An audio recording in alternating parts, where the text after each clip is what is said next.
ওমানে এক মর্মান্তিক সড়ক দুর্ঘটনায় মোহাম্মদ সাইফুল ইসলাম নামে এক বাংলাদেশি প্রবাসী নিহত হয়েছেন। তিনি চট্টগ্রামের বাঁশখালী উপজেলার বাহারছড়া ইউনিয়নের বাসিন্দা।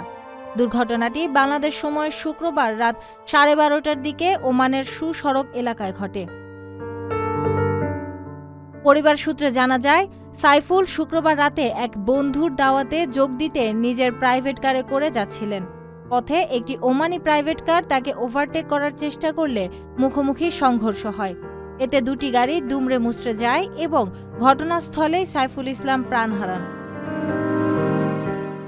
নিহতের চাচাতো ভাই আসিফ আকবর মনসুর মৃত্যুর বিষয়টি নিশ্চিত করে জানান, সাইফুলের মরদেহ বর্তমানে ওমানের স্থানীয় হাসপাতালের মর্গে রাখা হয়েছে। মরদেহ দেশে আনার প্রক্রিয়া চলছে।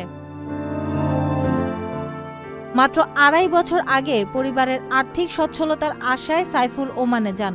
তিনি সেখানে ইলেকট্রিশিয়ান হিসেবে কাজ করতেন। কাজের সুবিধার্থে 3 মাস আগে তিনি প্রাইভেট কারটি কিনেছিলেন। সাইফুল 3 ভাই বোনের মধ্যে বড় ছিলেন। তার মৃত্যুতে গ্রামের বাড়িতে শোকের ছায়া নেমে এসেছে।